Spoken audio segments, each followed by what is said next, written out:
Hai, di video sebelumnya kita udah bahas kenapa penting banget ngatur keuangan rumah tangga. Sekarang saatnya belajar gimana sih caranya bikin anggaran bulanan yang realistis dan gampang diterapkan. Gak ribet tapi tetap jalan. Assalamualaikum warahmatullahi wabarakatuh. Selamat datang di YouTube channelnya Eva Lestari. Apa kabarnya semuanya? Semoga aku dan kamu selalu dalam keadaan sehat ya. Amin ya rabbal alamin. Banyak orang gagal bikin anggaran karena mereka pikir itu harus pakai rumus ribet atau spreadsheet yang susah. Apa kamu termasuk orang ini? Kalau iya, nggak apa-apa banget kok. Mulai dari kamu nonton video ini, yuk kita ubah mindsetnya kalau bikin anggaran itu mudah dan nggak perlu pakai rumus matematika seperti sekolah dulu. Hayo loh, siapa yang udah trauma juga sama pelajaran matematika? Sampai-sampai kalau lihat angka udah muak duluan. Sebenarnya bisa mulai dari catatan sederhana kok. Kamu hanya perlu buku dan pulpen aja, itu udah cukup untuk bisa membuat anggaran belanja. Nggak perlu terpaku pada anggarannya konten kreator yang indah, bagus, warna-warni. Udah, itu nanti dulu. Kalau udah bisa, oke lah silahkan. Kalau mau upgrade jadi lebih menarik, mau beli stiker, spidol lucu-lucu, tapi harus tetap ingat ya, harus ada budget khusus untuk ini, yang tentunya tidak mengganggu anggaran belanja.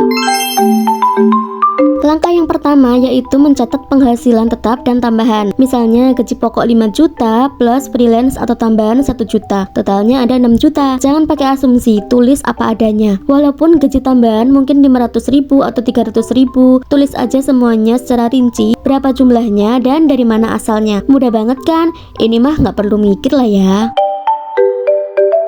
Langkah kedua, buat daftar kebutuhan tetap bulanan. Ini mikir dikit sih, diingat-ingat dulu, direnungkan, dan tentunya ditulis. Contoh, dalam 1 bulan ada kewajiban bayar sewa rumah, listrik, air, bensin, sekolah anak, cicilan, dan kewajiban lainnya. Ini disebut pengeluaran wajib, karena punya tidak punya, ya ini harus dibayar, entah bagaimana caranya, entah dapat uang dari mana.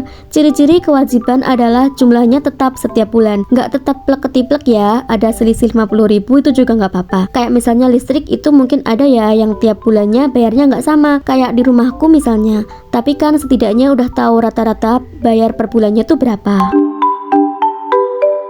Langkah ketiga, sisihkan tabungan dulu minimal 10%. Sebelum belanja, sisihkan buat tabungan atau dana darurat. Idealnya sih 10-20%, tapi mulai dari 5% juga boleh kok. Daripada tidak sama sekali, 5% lebih bagus kan? Menyisihkan tabungan di awal gajian itu sama dengan menyelamatkan hidup. Karena kalau nunggu sisa, entah ada sisa atau enggak. Kataku sih, jangan pernah berharap sama sisa, nyakitin tahu. Langkah yang keempat, alokasikan kebutuhan dengan fleksibel. Kalau kewajiban udah terbayar, udah nyisin tabungan, sisanya dialokasikan untuk kebutuhan sehari-hari. Fleksibel aja, nggak usah terlalu kaku. Yang terpenting tahu batas ya. Makan di luar, hiburan, skincare, jajan anak, itu boleh banget kok. Nggak ada yang salah. Tapi hati-hati, ini yang sering bocor kalau nggak dikontrol dengan baik. Caranya gimana sih? Ya tetap harus mencatat, nggak ada lagi yang lain. Diingat-ingat doang mah besoknya udah lupa. Karena dengan mencatat akan lebih mudah buat tahu riwayat transaksinya. Langkah kelima yaitu pakai metode amplop atau dompet digital terpisah. Yang gajinya cash bisa pakai amplop fisik, yang gajinya di rekening bisa dibagi-bagi di dompet digitalnya. Semuanya bagus, tergantung bagaimana orangnya saja, bisa ngontrol atau tidak. Gimana caranya? Kamu harus punya amplop dulu. Jumlahnya disesuaikan sama kebutuhan masing-masing. Satu amplop untuk satu pos atau satu kewajiban. Misalnya belanja, transportasi, listrik, dan lain-lain. Amplopnya dikasih nama sesuai posnya masing-masing. Masukin deh uangnya sesuai dengan posnya. Misal uang belanja mingguan 400.000, ya udah peganganmu buat belanja yaitu harus cukup sampai seminggu. Kalau belum seminggu udah habis gimana? Nah, sebelum habis dicek dulu sisanya berapa, baru sisanya itu dicukupkan untuk belanja selama sisa harinya. Panjang ya? Paham nggak teman-teman? Maaf ya, mungkin agak belibet.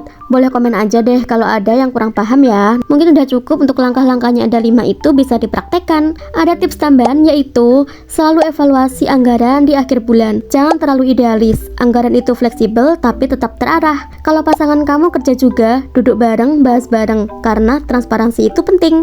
Jadi gimana? Bikin anggaran itu nggak harus ribet kan? Yang penting tahu pemasukan, tahu pengeluaran, dan atur alokasinya. Minggu depan kita akan bahas kesalahan umum yang bikin anggaran jebol meski udah dicatat. Terima kasih yang udah mau nonton sampai habis. Subscribe dan nyalain loncengnya ya. Sampai jumpa di video berikutnya. Bye. Assalamualaikum warahmatullahi wabarakatuh.